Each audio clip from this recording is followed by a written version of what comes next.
AP weather report. ఏపీకి ముంచుకొస్తున్న తుఫాన్ ముప్పు, ఉత్తరాంధ్రకు భారీ వర్ష సూచన. ఆగ్నేయ పశ్చిమ మధ్య బంగాళాఖాతంలో ఆసాని తుఫాన్ కొనసాగుతోంది. గడిచిన 6 గంటల్లో గంటకు 12 కిలోమీటర్ల వేగంతో పశ్చిమ వాయువ్య దిశగా కదులుతోంది.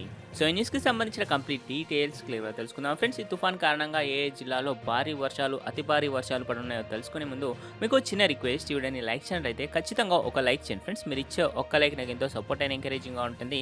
అదేవిధంగా కింద కనిపించే రెడ్ కలర్ సబ్స్క్రైబ్ బటన్ పైన ట్యాప్ చేసి పక్కన బెల్ ఐకాన్లోని ఆల్ని సెలెక్ట్ చేయండి.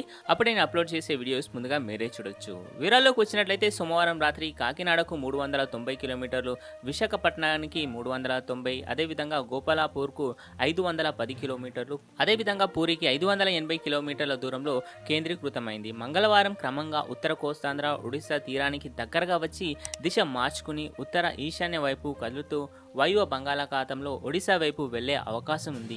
సాయంత్రం లోపు తుఫానుగా బలపడే అవకాశం ఉంది. అసని తుఫాన్ ప్రభావంతో రానున్న 24 గంటల్లో ఉత్తర కోస్తాంధ్ర, ఒడిశా తీర ప్రాంతాల్లో మోస్తారు నుంచి విస్తారంగా వర్షాలు కురిసే అవకాశాలు ఉన్నాయి. విశాఖ, విజయనగరం, పార్వతీపురం, మన్యం, శ్రీకాకుళం జిల్లాలో మోస్తారు నుంచి భారీ వర్షాలు పడే అవకాశం ఉంది. తీరం వెంబడి 60 కిలోమీటర్ల వేగంతో ఈదురుగాలులు వీయవచ్చు. అసని తుఫాన్ ప్రభావంతో ఇప్పటికే ప్రభుత్వం యంత్రాంగం అప్రమత్తమైంది. కోస్తాంధ్ర జిల్లాలోని అధికార యంత్రాంగాన్ని విపత్తు నిర్వహణ సంస్థ అప్రమత్తం చేసింది. సముద్రం అలజడిగా ఉండడంతో గురువారం వరకు మత్స్యకారులు వేటకు వెళ్లరాదని అధికారులు సూచించారు.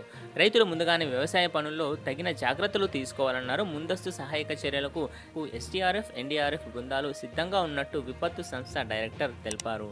సో చూస్తున్నారు ఫ్రెండ్స్, రానున్న 2-3 రోజులు వాతావరణం ఈ విధంగానే ఉండనుంది. ఇది వాళ్ళ వీడియో. లైక్ చేయండి, లైక్ చేయండి. డైలీ అప్డేట్స్కి మన ఛానల్ని సబ్స్క్రైబ్ చేయండి. Thank you so much for watching this video.